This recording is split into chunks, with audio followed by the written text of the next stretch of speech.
3. Hujan yang mendidih. Sungai. Lagi sebab hujan.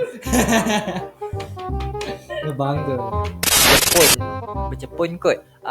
Kira je. Lagi sebut macam tu sebab tak nampak tu.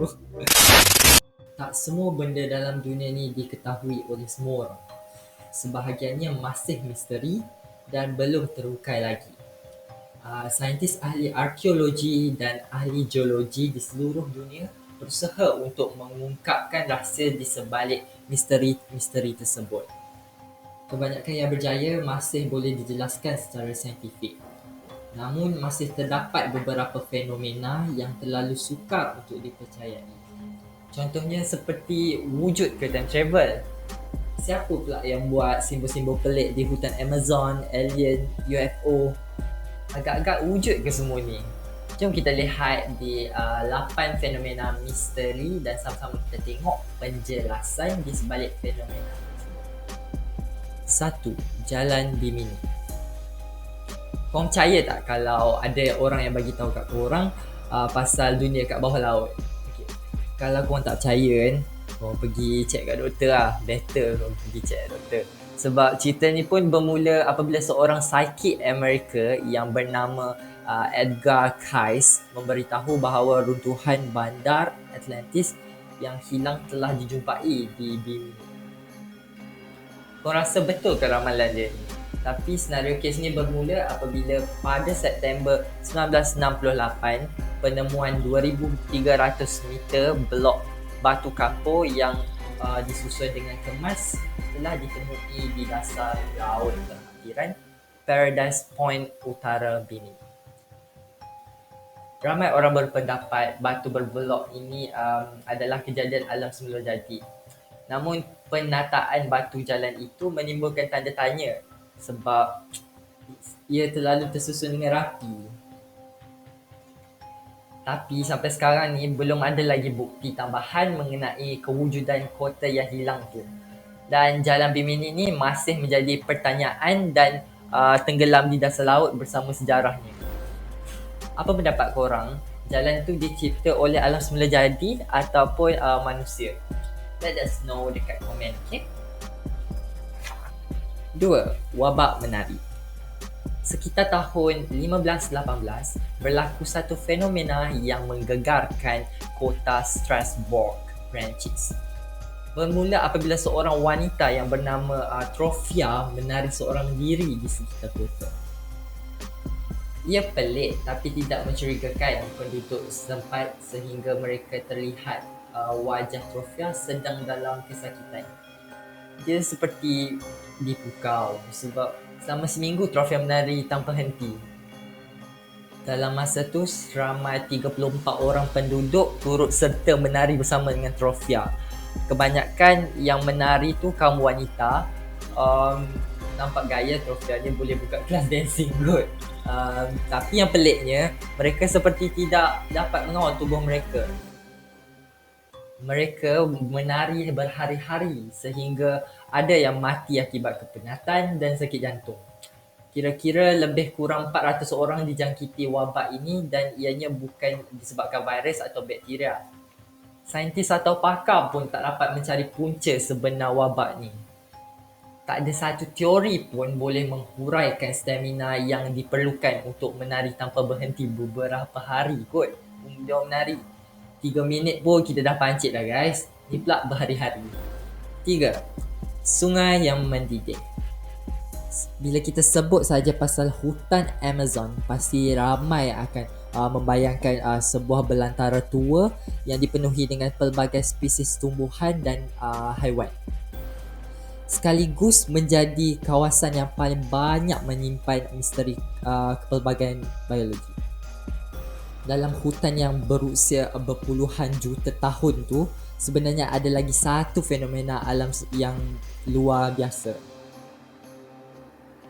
Ianya digelar sungai mendidih. Pada awalnya, kewujudan sungai ni dianggap sebagai mitos je.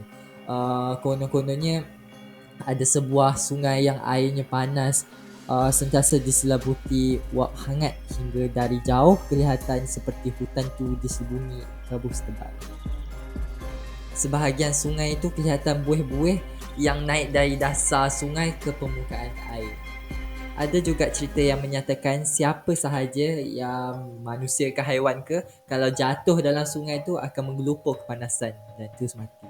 Walaupun yang jatuh tu manusia yang paling gagah sekalipun, but confirm lah bila dia keluar pada tebing tu, dia akan mengalami kesan lecuran peringkat 2 atau 3.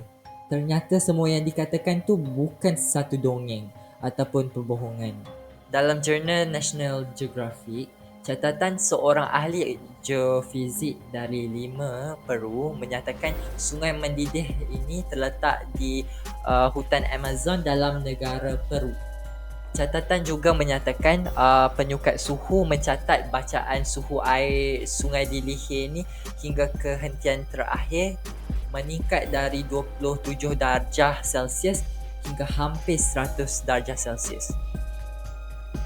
Aktiviti gunung berapi, tekanan sistem magma dan kandungan sulfur tinggi adalah antara teori saintifik tentang fenomena tersebut.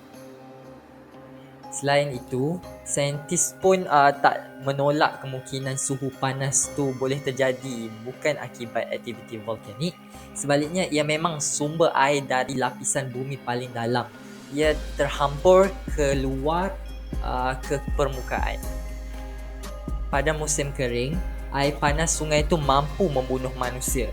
Apatah lagi mamalia kecil, reptilia ataupun amfibia yang tidak sengaja terjatuh ke dalamnya.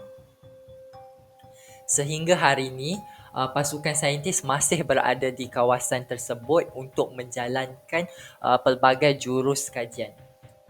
Ia juga dikunjung oleh pengembara yang mahu melihat sendiri keadaannya. Namun, mereka sentiasa diingatkan supaya menjauhi risiko. 4. Monumen Dasar Laut Yonaguni. Monumen Yonaguni ditemui secara tidak sengaja oleh seorang penyelam yang bernama Kihachiro. Dia ni berasal daripada Jepun. Pada tahun 1987, di sebalik penemuan monumen tersebut, pelbagai teori misteri dikaitkan.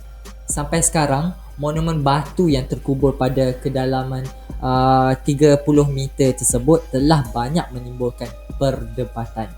Kebanyakan ahli arkeologi dan geologi menganggap monumen ini sebagai formasi batu yang terbentuk melalui proses alam. Ada juga yang berpendapat ianya merupakan buatan manusia.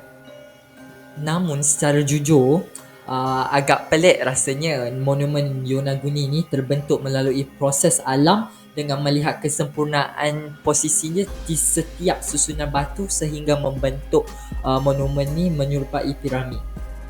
Kalau betul diciptakan oleh manusia, peradaban mana yang menciptanya? Kebanyakan saintis dan penyelidik meyakini bangunan monolit bawah laut Yonaguni ni terbentuk melalui proses geologi. Namun, kebenarannya sukar untuk dijelaskan. Okay guys, apa pendapat korang? Let us know dekat komen guys. Kalau korang belajar suatu benda hari ni, tekanlah like dan jangan lupa share this video dekat kawan-kawan korang. So korang jangan lupa komen dekat bawah ni untuk tajuk-tajuk yang nak Hakim kongsikan. Dan siapa yang belum tekan butang subscribe lagi, boleh tekan sekarang. Dan jumpa di next video. Stay safe guys. Bye.